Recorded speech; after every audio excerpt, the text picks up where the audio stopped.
Some men are born into glory, others fight for it. And sometimes, when you finally reach the top, the battle only gets harder. This is the story of Ruben Amorim, the fighter, the champion, the man now standing in the fire at Manchester United. Ruben was born in Lisbon, Portugal in 1985. From the very start, he wasn't the most gifted boy on the pitch. He didn't glide past players, he didn't score world-class goals every weekend. But what he had was something rarer. A sharp mind, a willingness to work harder than anyone else, and a hunger that refused to be silenced. He began his career at Belenenses, a small Lisbon club. He was the kind of midfielder every coach wanted. Tactical discipline, work rate, team-first mentality. It wasn't glamorous, but it was effective. Soon he earned his dream move to Benfica, one of Portugal's giants. At Benfica, he lifted trophies, played in European nights, and even represented his country at the World Cup. He wasn't a superstar, but he became respected as a reliable soldier in midfield. But football is cruel. Amorim's career was repeatedly interrupted by injuries. Each time he returned, another setback followed.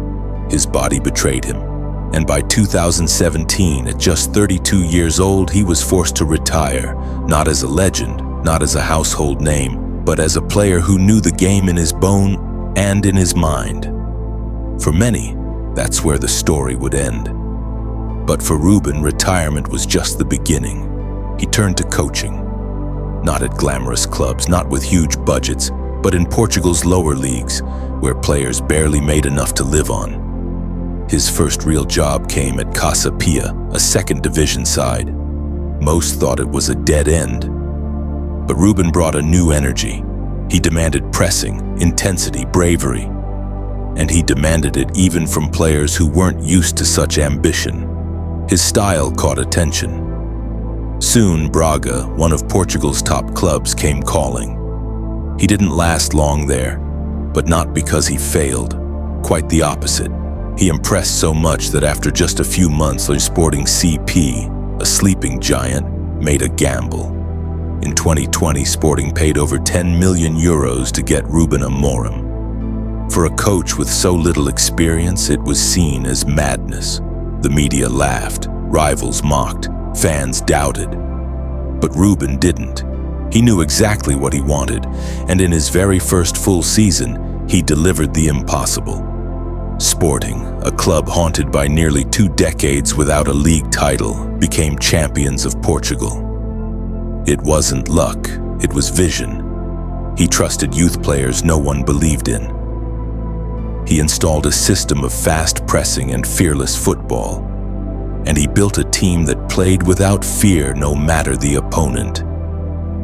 Lisbon turned green, Sporting fans worshipped him. Overnight, Ruben Amorim became one of Europe's hottest coaches. They called him the next Mourinho. But where Mourinho built walls, Ruben built belief. Where Mourinho thrived in conflict, Ruben thrived in unity. Soon his name was everywhere. Chelsea wanted him. PSG wanted him. Liverpool considered him. He wasn't just Portugal's rising star, he was Europe's new coaching prodigy. And then came the call that changed everything. Manchester United, the theater of dreams, a club of legends, trophies, and history, but also a graveyard for managers. Since Sir Alex Ferguson's retirement, one coach after another had tried to restore United's glory. Moyes, Van Gaal, Mourinho, Solskjaer, Ten Hag. All came with hope, most left in failure. Ruben arrived as the savior, the man who conquered Portugal, now tasked with rebuilding the fallen giant of England.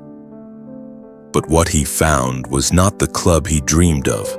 Behind the famous badge was chaos, a divided dressing room split between stars and egos, a board that demanded instant results but gave little patience.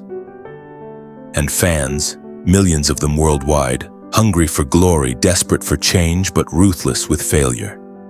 At Sporting, Ruben was a king.